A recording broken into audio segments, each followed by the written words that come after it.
Everyone, I am Vishal Galdar. Today I am going to give a seminar on carbon nanotube under the guidance of Professor U.S. Bongarde. First of all, we will see the content. First of all, we will see what are carbon nanotubes, how they are prepared. Then we will see the classification of carbon nanotube.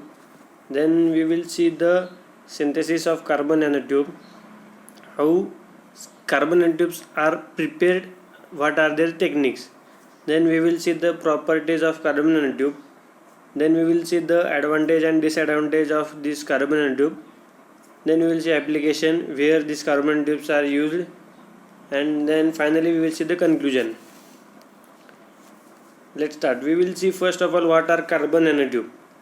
Carbon nanotubes are allotropes of carbon with a cylindrical nanostructure. Carbon nanotubes mostly have cylindrical structure. Nanotubes have been constructed with length to diameter ratio of up to 13 crore 20 lakh is to 1. It means if its diameter is 1, then its length is 13 crore 20 lakh times than the diameter.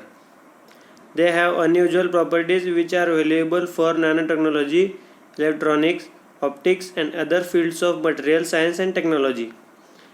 Carbon nanotubes have very unusual properties. We will see these properties further, which will help for this carbon nanotube. The chemical bondings of carbon of nanotubes is composed entirely of sp2 bonds similar to those of graphite. Chemical bonding means bonding of this carbon nanotube is of sp2 bonding, similar to that of graphite, which diamond has sp3 bonding, but this sp2 bonding is stronger than the sp3 bonding, means carbon nanotubes are stronger than the diamonds. Now we will see the classification of carbon nanotube. Carbon nanotubes are mostly classified as single wall nanotubes and multi-wall nanotubes. A single wall carbon nanotube may be thought of as a single atomic layer thick sheet of graphite rolled into a seamless cylinder. As its name indicates, single wall nanotubes, it is having a single layer. Most single wall nanotubes have a diameter of close to 1 nanometer with a tube length that can be many millions of times longer. As we have seen earlier, single wall nanotubes have diameter of 1 nanometer while its length is many millions times of longer. Single wall nanotubes are an important variety of carbon nanotube because they exhibit electrical properties that are not shared by the multi-wall carbon nanotube variants. Single wall nanotubes have an electric property which is not we cannot found in multi-wall nanotube. It is better than the multi-wall nanotube. Now we will see multi-wall nanotube. Multi-wall nanotubes consist of multiple layers of graphite. Same as its name indicates, it is having multi-layer, so it is called multi-wall nanotubes. There are two models which can be used to describe the structure of multi-wall nanotubes. The first is Russian doll model and second is parchment model. In Russian doll model, sheets of graphite are arranged in concentric layers. As we can see in this diagram, it is arranged in concentric layers. And in the parchment model, a single sheet of graphite is rolled in around itself, resembling a scroll of parchment or a rolled newspaper. Parchment model is like if we roll newspaper, it looks alike. Third is graphinated carbon nanotube. Graphinated carbon nanotubes are a relatively new hybrid that combine graphitic follets ground along the sidewalls of multi-wall or bamboo style carbon nanotube used in supercapacitor application. Graphinated means graphinated carbon nanotubes are the hybrids of graphitic follets and the multi-wall nanotubes. It can be used as a supercapacitor. It is used in supercapacitor. Now we will see the synthesis of carbon nanotube. Means synthesis, it is having many techniques have been developed to produce carbon nanotube. including arc discharge method, laser ablation and chemical vapor deposition. First of all, we will see the arc discharge method. The nanotubes were initially discovered using this technique. It has been the most widely used method of nanotube synthesis. This method is very widely used all over the world, and it is the first method from which we can prepare the carbon nanotube. Two graphite electrodes placed in an inert helium atmosphere. When the DC current is passed, anode is consumed and material forms on cathode. For single wall nanotube, mixed metal catalyst is inserted into the anode. As we can see in the diagram, there are two cathodes which are anode and cathode, and they are in the helium filled chamber. When we pass a DC current through this, the anodes gets consumed and the carbon nanotubes gets formed on the cathode.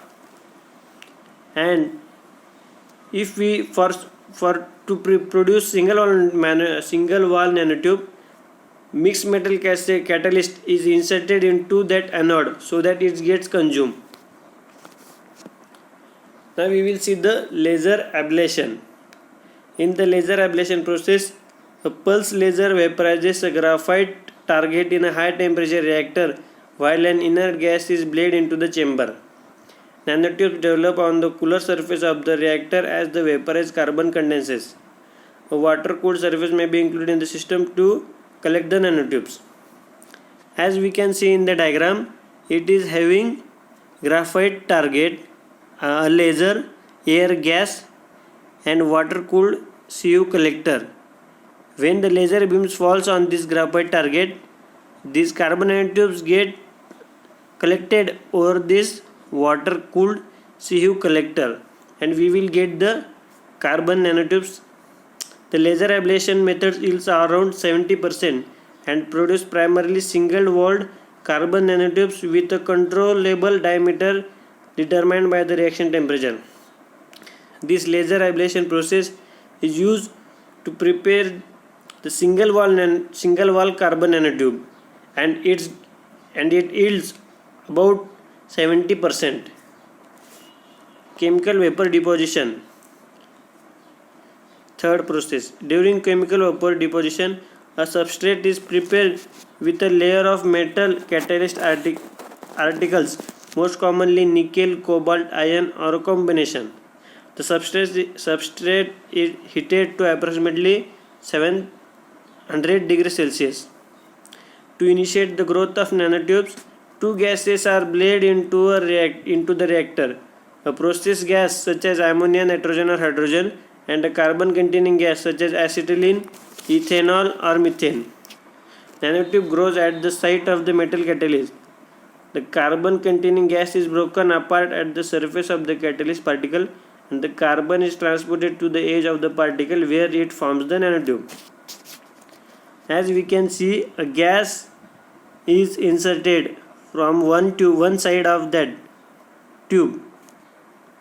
That is, gas can be ammonia, nitrogen or hydrogen, and a carbon containing gas such as acetylene, ethylene, ethanol or methane. And that we get that nanotubes over that metal catalyst, such as tube we get on the tube, we get the carbon nanotube, and from the other side the gas get outlet. Now we will see the properties of carbon nanotube. First of all, we will see strength. Carbon nanotubes are the strongest, flexible and stiffest materials it discovered in terms of tensile strength and elastic modulus respectively. Due to its sp2 bond, it is the strongest material ever. It is strongest than the diamond, as we have earlier seen. Hardness. The hardness which is up to hardness and bulk modulus of carbon nanotubes are greater than diamond, which is considered the hardest material. We know that diamond is the hardest material, which is having hardness of 150 gigapascal and bulk modulus of 420 gigapascal. but the hardness of this carbon nanotube is 152 gigapascal and bulk modulus is 462 to 546 gigapascal, which is greater than the diamond. So we can understand that how hard this material is. Electric properties. Because of the symmetry and unique electronic structure of graphene, the structure of a nanotube strongly affects its electrical properties. Very high current carrying capacity. Nanotubes are having very high current carrying capacity. Current can be flowed from it. Thermal conductivity. All nanotubes are expected to be very good thermal conductors along the tube. Measurements show that a single wall nanotube has a room temperature thermal conductivity more than the copper. We know that the copper is having very high thermal conductivity, but this carbon nanotube is having more thermal conductivity than that copper. So we can understand that how much thermal conductivity this will have. Electromagnetic wave absorption. Current military pushes for radar absorbing material ramped to better the stealth characteristics of aircraft and other military vehicles. These carbon nanotubes are also having very high electromagnetic wave absorption, means we can use it over military where they uses radar to get the waves, so we can use it over there. Now we will see the advantages of carbon nanotube. Extremely small and lightweight. Carbon nanotubes are very small, size it's very small and weight is very low, very less. Resources required to produce them are plentiful and many can be made with only a small amount of material. We can prepare the machines and that are very much. We are having large quantity of machines and the material required for this is very small, are resistant to temperature changes meaningful. They function almost just as well in extreme cold as they do in extreme hot, means that it is not having any barrier of temperature, means it can use anywhere or at any location, or it at extreme cold or at extreme hot. Enables clean bulk micro machining and assembly of components. We can also use it where we have to assemble the components. As a new technology, investors have been piling out these R&D companies which will boost the economy. Currently this is a very new technology, so investors is investing over it and many R&D companies are doing research over it, which will help to boost the economy. Now we will see the disadvantage. Extremely small, so are difficult to work with. The size of these carbon nanotubes are very small, so it is very hard to work with it. Currently the process is relatively expensive to produce the nanotube. The process, it is very expensive currently now, so to produce that carbon nanotube, it goes very high cost. Would be expensive to implement this new technology in and replace the older technology in all the places that we could. Means carbon nanotubes that it is very we have older machines, so to replace that machines and to replace everything of that older machines and all and bring this technology and these machines, it can be very expensive. Despite all the research, scientists still don't understand exactly how they work. Scientists are doing very research over this, but even though they are not understanding how it is working. Now we will see the applications. Pipes. We are using PVC pipes, so we can use this carbon nanotube pipe. We have discussed this, how strong they are and how hard they are. Wires. For that coating over the wires, we can use this carbon nanotube. It is even lightweight bearing. Yes, we can use it over bearing. So it will help to reduce, indirectly help to reduce the weight of gearbox and also weight of vehicle. Spring, gears. Yes, gears. If we made gears of carbon nanotube instead of metal, which is having very high weight, it will reduce to it will reduce the weight of gearbox and indirectly it will reduce the weight of vehicle. Pumps, microelectronics, it can be used for electronics purpose also. Very small electronics capacitor and all that, we can use it over there. Finally, and we will see the conclusion, their mechanical properties and unique electronic properties make them both interesting as well as potentially useful in future technologies. They are having very good properties, as we have seen, both mechanical and electronic. So it is very interesting technology, and in future it can be used in a large quantity.